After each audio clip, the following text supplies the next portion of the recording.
जय श्री कृष्णा, राधे राधे।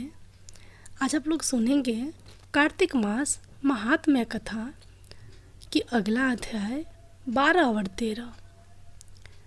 नारद जी ने कहा, तब इंद्रादिक देवता वहाँ से भय कपित होकर भागते भागते वैकुंठ में विष्णु जी के पास पहुँचे। देवताओं ने अपनी रक्षा के लिए उनकी स्तुति की। देवताओं के उस दिन वाणी को सुनकर करुणा सागर भगवान विष्णु ने उनसे कहा कि हे देवताओं, तुम भय को त्याग दो, मैं युद्ध में शीघ्र ही जलंधर को देखूंगा। ऐसा कहते ही भगवान गरुड़ पर जा बैठे। तब समुद्र तन्या लक्ष्मी जी ने कहा कि हे नाथ, यदि मैं सर्वदा आपकी प्रिया और भक्ता हूँ तो मेरा भाई आप द्वारा युद्ध में नहीं मारा जाना चाहिए। इस पर विष्णु जी ने कहा, अच्छा, यदि तुम्हारी ऐसी ही प्रीति है तो मैं उसे अपने हाथों से नहीं मारूंगा, परंतु युद्ध में अवश्य जाऊंगा, क्योंकि देवताओं ने मेरी बड़ी स्तुति की है। ऐसा कह भगवान विष्णु युद्ध के उस स्थान में जा पहुँचे जहाँ जलंधर विद्यमान था।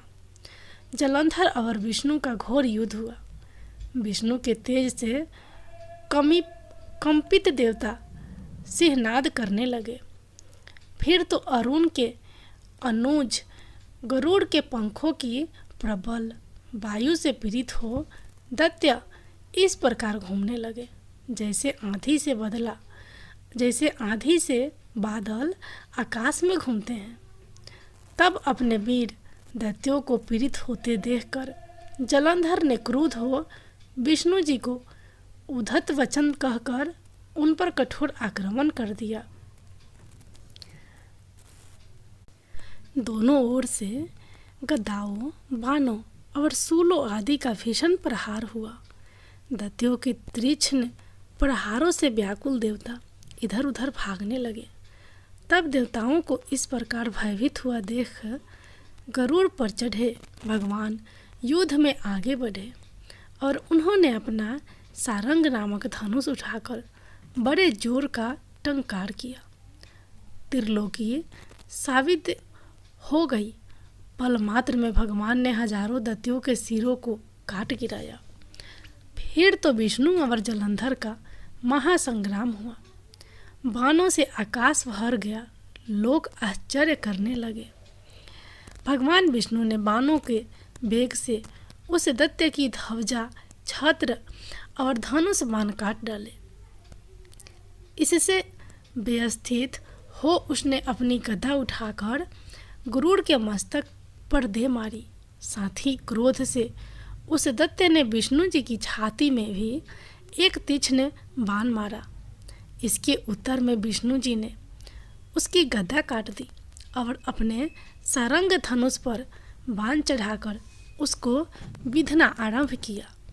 इस पर जलंधर इन पर अपने पैने बाण बरसाने लगा। उसने विष्णु जी को कई पैने बाण मारकर वैष्णव धनुष को काट दिया। धनुष कट जाने पर भगवान ने गदा ग्रहण कर ली और शीघ्र ही जलंधर को खींचकर मारी, परंतु उस अग्निवत अमोघ गदा की मार से भी वह दैत्य कुछ भी चल्यमान न हुआ। उसने एक अग्निमुख त्रिशूल उठाकर विष्णु पर छोड़ दिया। विष्णु जी ने शिव के चरणों का स्मरण कर नंदन नामक त्रिशूल से उसके त्रिशूल को छेद दिया। जलंधर ने झटक कर विष्णु जी की छाती पर एक जोर का मुष्टिक मारा। उसके उत्तर में भगवान विष्णु ने भी उसकी छाती पर अपनी एक मुष्टि का प्रहार किया। फिर दोनों घुटने टेक बाहुओं और मुष्टिकों से बाहु युद्ध करने लगे। कितनी ही देर तक भगवान उसके साथ युद्ध करते रहे। तब सर्वश्रेष्ठ मायावी भगवान उस दैत्यराज से मेध वाणी में बोले, रे रण दुमर्द। मायावी विष्णु की ऐसी वाणी सुनकर जलंधर ने कहा, हे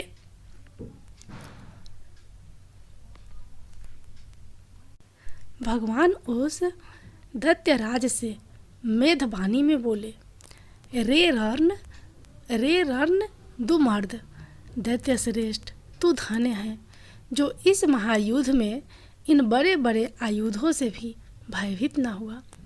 तेरे इस युद्ध से मैं प्रसन्न हूँ, तू जो चाहे वर मांग। मायावी विष्णु की ऐसी वाणी सुनकर जलंधर ने कहा, हे भावुक, यदि आप मुझ पर प्रसन्न हैं तो यह वर दीजिए कि आप मेरी बहन तथा अपने सारे कुटुंबियों सहित मेरे घर पर निवास करें। नारद जी बोले। उसके ऐसे वचन सुनकर विष्णु जी को खेद तो हुआ, किंतु उसी क्षण देवेश ने तथास्तु कह दिया।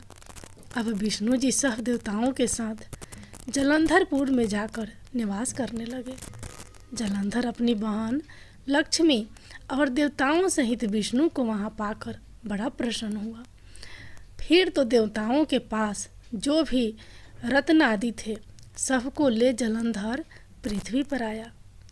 निशुभ को पाताल में स्थापित कर दिया और देव, दानव, यक्ष, गंधर्व, सिद्ध, सर्प, राक्षस, मनुष्य आदि सबको अपना वंशवर्ती बना त्रिभुवन पर शासन करने लगा।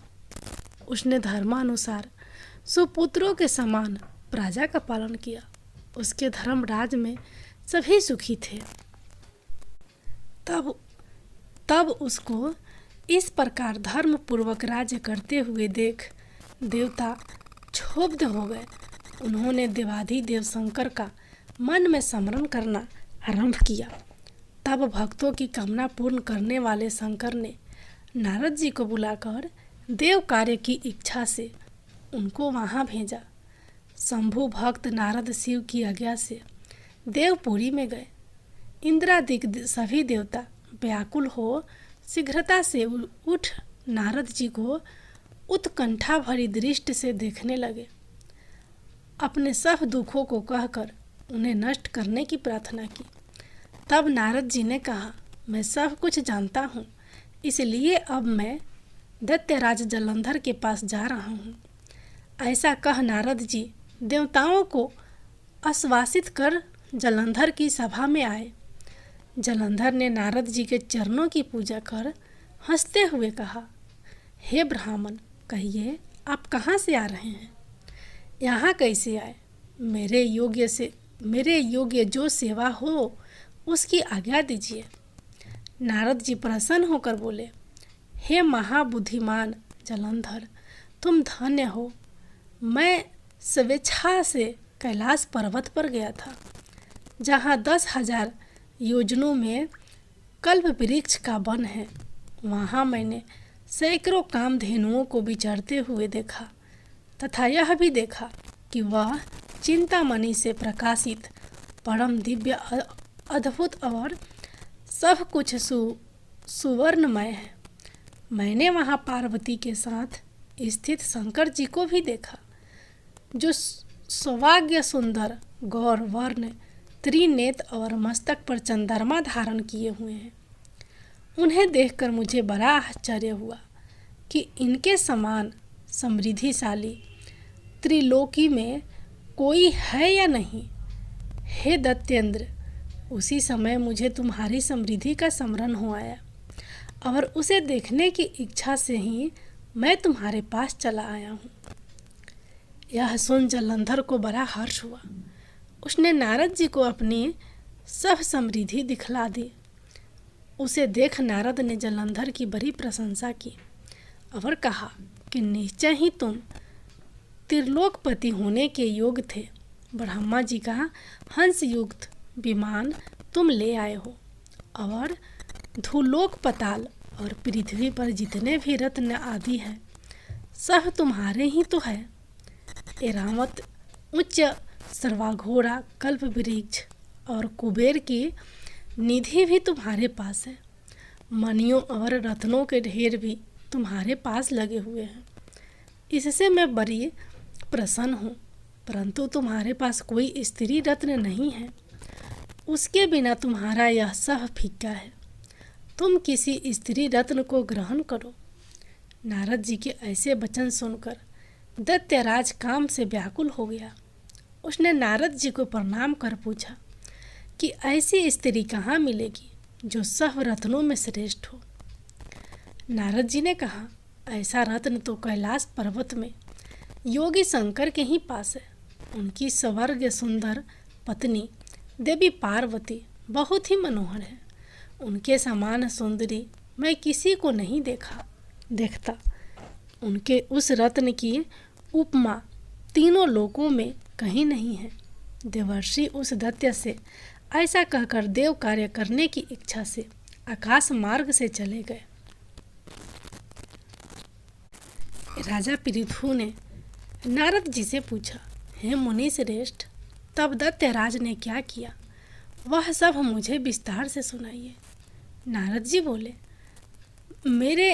नारद जी के चले जाने के बाद जलंधर ने अपने राहु नामक दूत को बुलाकर आज्ञा दी कि कैलाश पर एक जटाधारी शंभु योगी रहता है, उससे उसकी सर्वगा सुंदरी भार्या को मेरे लिए मांग लाओ।